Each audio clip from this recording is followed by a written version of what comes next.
I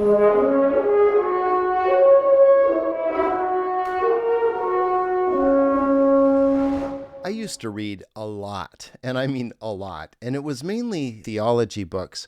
I was proud of how many books I had on my shelves and how many I had read, and I just loved to read other people's writings. I got to a stage kind of after my challenge of losing my Christian belief structure where I just didn't want to read anyone anymore. I wanted to listen to myself. But there are a few writers who have made an enormous impact on my life. And so I'd like to share a few of them over the next week, starting with my absolute favorite by far, which is Ralph Waldo Emerson.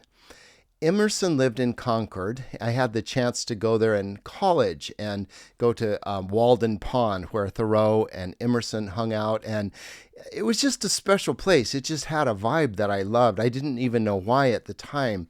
And then I started reading Emerson. And when Julie and I were on the road, we got to go back again and spend some more time there. And I just loved it. I loved going into his house, going into his room and seeing his academic robe.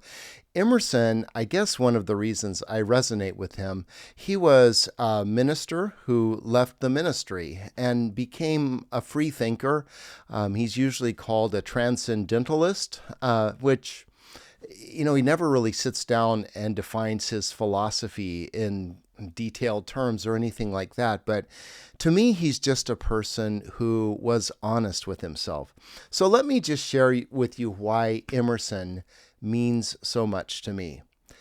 I start with one of his most famous statements: trust thyself. Every heart vibrates to that iron string. And that really summarizes Emerson for me. He believed that as human beings, as whatever we are, that what we are, we can trust. We can lean into being human, or whatever it is that we are. We don't need to question it. We need to embrace it. So I love that. And I think when I began to disconnect from my belief system because my eyes were telling me something different, I struggled because I'm like, well, what do I believe? I have all this, energy and all this study and everything into this belief system, but my eyes are telling me something different. And so I finally came to the place where I chose what I saw. I trusted myself, as opposed to trusting tradition or, in my case, of course, the whole Christian belief system. Here are some things. Let me just read for you some quotes that I love from Emerson. He says, "If I know your sect, I anticipate your argument. I hear a preacher announce for his text and topic the expediency of one of the institutions of his church. Do I not know beforehand that not possibly can he say a new and spontaneous word? Do I not know that with all this ostentation of examining the grounds of the institution, he will do no such thing? Do I not know that he is pledged to himself not to look but at one side, the permitted side, not as a man, but as a parish minister? He is a retained attorney, and these errors of the bench are the emptiest affectation." Now, I understand that that's Old English, and if it makes you feel any better, a lot of the times I have to read over what Emerson wrote more than once to understand what he's saying, but I hope you followed that there, because you can see why that spoke to me as a preacher. When I came to the pulpit, I had a belief system that it was my duty to uphold. I mean, I had pledged myself to that belief system, right? So when I would stand in the pulpit, I would say, we're going to examine this very rationally, logically. But to be honest, of course, I knew how it was going to come out. And no matter, like he says, these errors of the bench, in other words, these pretending to be neutral and, I swear to you that I'm just being, completely objective here. are the emptiest affectation, or, you're faking it. Come on, you're putting your belief structure ahead of what you really are experiencing or seeing. When I stepped into the pulpit, I knew the outcome before I began. So it brought up this dilemma in me about, well, what do I trust? And this is where, and I've shared it in a previous video, I come up with this idea of perceptualism. And perceptualism does not mean that I see everything, does not mean that I understand anything. It really just means what Emerson said. It means I trust myself. In other words, I embrace my sight, my vision. I accept what I see as what I get. And I refuse to pretend that things are a certain way because I want them to be, or I have pre-decided that they will be a certain way. So you might say that I gave up on knowing and focused instead on seeing. Another way that I sometimes say it is that I no longer walk by faith, I walk by sight. Now, I assume that since we are the same species, that we will perceive things similarly. But of course, we might be wrong. So we might think we see something, but maybe our perception has to be able to adjust, because what we see may be changed when we look at things from different perspectives or when we learn more. So this leads into a second thing that I love about Emerson, but let me illustrate it with 3 examples. The first one would be the Copernican revolution. So, of course, it was assumed that the Earth was the center of the universe, and actually, from Christian or Jewish tradition, not only that, but Jerusalem was the center of the Earth. Of course, and everything revolved around us. And as Copernicus and then Galileo began to understand that no, actually, the Earth is revolving around the sun. And then, of course, it got even worse than that. The sun is just one of many stars, and not even that significant of a star. And, it just blew that whole thing out of the water. Well, you can see that tension there. Do you see what I'm talking about? There's this pre-assumption. There's this going into your existence with the assumption that certain things are true. This story or this idea that you have about things, that's what you trust.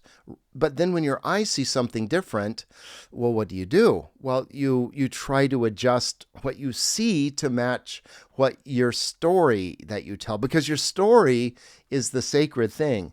And you could see that tension with the church, right? And so much so that they killed Galileo, and I think they dug up Copernicus and burned his body after his death. But they couldn't fit what they saw into what their tradition. So here's another quote from Emerson along those lines. He says, "The terror that scares us from self-trust is our consistency, a reverence for our past act or word." He says, "Leave your theory, as Joseph his coat, in the hand of the harlot, and flee." And then he says another one of his most famous lines. He says, "A foolish consistency is the hobgoblin of little minds, adored by little statesmen and philosophers and divines." And just to translate, statesmen like politicians, philosophers, and preachers, right? He goes on to say, "With consistency, a great soul has simply nothing to do. He may as well concern himself with his shadow on the wall." Now, this may sound really almost crazy. Don't we want to be consistent? Well, yes, of course we want to be as consistent as we can. But the question comes, what happens when we have a concept of something, we've looked at something, we've described it, and we have an image in our mind, a picture in our mind that we're comfortable with, and then we see something else. What do? What do we trust? Do we cling on to our previous thought, or do we adjust to what we see? And again, it's this idea of walking by sight, this ability to switch. And it doesn't mean that what we see will just be crazy, but it does mean that as we grow and change and develop, we can let go of things.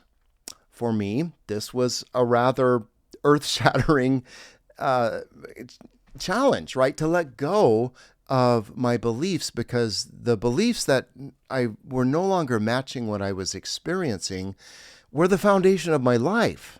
So to let go of those beliefs was devastating. One of the songs when we were out driving around on the road that I really loved was by Tracy Chapman, and I'll link the song at the bottom. I know music is very personal, but I really loved her song, Change, it's called. And one line in it is, if everything you think you know makes your life unbearable, would you change? I love that. If everything you think you know makes your life unbearable, would you change? And then the whole song is, would you change? Would you change? If can you change? And change is inconsistent, right? And we want to think of ourselves as like these godlike creatures who know and stand on a solid foundation. And it's freeing, actually, to release that and to accept instead what we see, what we experience, and to have a flexibility so that our story or our map or whatever, however we describe what we experience, can shift. But we start with our perception and move to conception. The other way is to start with the concept and try to make what we perceive fit into whatever our belief or concept was. So I showed you there were two examples. What were they? Oh, well, the Copernican revolution I mentioned, and then my own Copernican revolution, which was the shift of letting go of my Christian faith. And then the final, I'll just use the analogy of maps. And I've mentioned this before, but I think they illustrate this point so well. When explorers go out and they find a new continent or whatever, they have a certain perception, and they may draw lines or some sort of an image to capture what they have experienced. But as people go out and they search more, they refine those lines. And it could be that down the line, like with the Copernican revolution, you realize that the lines you have drawn, the fundamental assumptions are wrong. But it doesn't mean that it's just a free-for-all. It means that we trust ourselves. We trust our eyes. We accept what we are. And, this is what opens up this opportunity to go exploring and to be creative and make your life an adventure of learning and growth. And you're not locked into apologetics and trying to defend something. You're free to perceive the world, to drink in as much as you can of the world and adjust what you believe based on trusting thyself. I'll end with the quote again. Trust thyself. Every heart vibrates to that iron string.